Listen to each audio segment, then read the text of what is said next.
რა არის სუფთა წესის არჩევნები ეს იქნება კონკურენტო და მიმაჩნია რომ ეს იქნება მასკარადი და რაში ჩვენი პარტია მონაწილეობას არ გაგულოს. საკრებულოს თავმჯდომარის მოადგილის კანდიდატურად ჯუმბერ ვარდმანიძის დასახელების შემდეგ ხელვაჩაურის საკრებულოში სამი ოპოზიციური პარტიის წარმომადგენელმა კენჭისყრაში მონაწილეობაზე უარი ერთხმად განაცხადა. უმცირესობის აზრით საკრებულოს თავმჯდომარის მოადგილედ ოპოზიციური პარტიის წარმომადგენელი უნდა დაესახელებინა.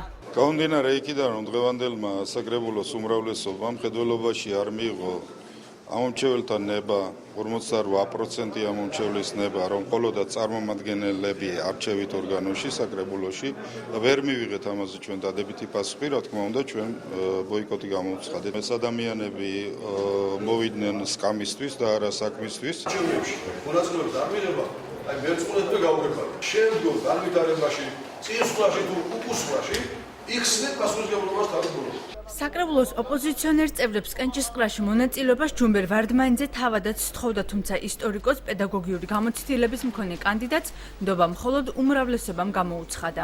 ყველა კონსტრუქციული წინადადება, რომელიც მათგან წამოვა და ეს იქნება სასარგებლო ჩვენი რაიონისათვის, საბოლოო ჯამში იქნება სასარგებლო, რა თქმა უნდა, ქვეყნისათვის იქნება მიღებული გულღიად და ჰალალად. ხელვაჩაურის საკრებულოში ძველი რეგლამენტის თანახმად 5 კომისია იმუშავებს. კენჭისყრის შედეგად გადაწყდა, რომ 3 კომისიის თავმჯდომარე ქართული ოცნების 2 კი კოალიციაში შემავალი პარტიების წარმომადგენლები იქნებიან. ჯუმბერ ბერიძე, იურიდიულ და საპროცედურო საკითხთა კომისიის თავმჯდომარე. აბდი ბერიძე, საფინანსო, საბიუჯეტო და ეკონომიკურ საკითხთა კომისიის თავმჯდომარე. დავით საფარიძე, განათლების, კულტურის, მეცნიერების, სპორტისა და ტურიზმის კომისიის თავმჯდომარე. იოსებ ბოლქვაძე, აგრარულ და გარემოს დაცვის საკითხთა კომისიის თავმჯდომარე. როსტომ ფაღავა, ჯანმრთელობისა და სოციალურ საკითხთა დაცვის კომისიის თავმჯდომარე. ახალარჩეული კომისიის თავმჯდომარეები ერთ-ერთ აქტუალურ საკითხად ხელვაჩაურისთვის ბათუმზე შეერთებული ტერიტორიების დაბრუნებას ასახელებენ.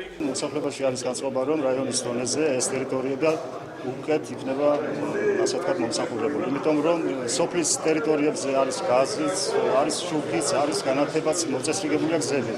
როცა შემოერთებულ ტერიტორიებზე თითქმის სოფელზე უარესი მდგომარეობაა. ამიტომ ვცდილობთ, რომ ჩვენ პატარ-პატარა ქალაქები განვავითაროთ, ვიდრე თავკომპალა დიდი ქალაქები. შემოსავლების წყარო არის წართმეული რაიონზე, დამოკიდებული არის ახლა მხოლოდ სოფლის მეურნეობაზე და ეს ეკონომიური ზონის დაბრუნება ისევ ხელვაჩაურის მუნიციპალიტეტზე გამოიწვევს ბიუჯეტის გაზრდას და მზარდი ბიუჯეტით უფრო უკეთესად შევხედავთ რაიონს. ვიკმარებ ერთ მოადგილეს ასე გადაწყვეტა სადავო საკითხის საკრებულოს თავმჯდომარემ ასლან კახიძის თქმით კომისიის თავმჯდომარეებთან დაკავშირებით კონსულტაციები თითქმის 1 კვირა მიმდინარეობდა. ჩვენ არანაირი ხელისშემშლელი არაფერი არ გაგვიკეთებია ისეთი რომ შეგვეფერხებინა მათ მიერ წარდგენილი კანდიდატები. შეჯერება გვინდოდა რომ ყოლოდა კანდიდატები ღირსეული ყველასთვის მისაღები და არავის რომ ზედმეტი კითხვა არ გაჩენოდა შიგ კოალიციაში რა თქმა უნდა. შევაჯერეთ ოპოზიციური პარტიის წარმომადგენლებს ბოიკოტის ნიშნად მონაწილეობაც კომისიის თავმჯდომარეთა არჩევის პროცესში მიუღიათ, თუმცა კომისიებში აქტიურ მუშაობას გეგმავენ.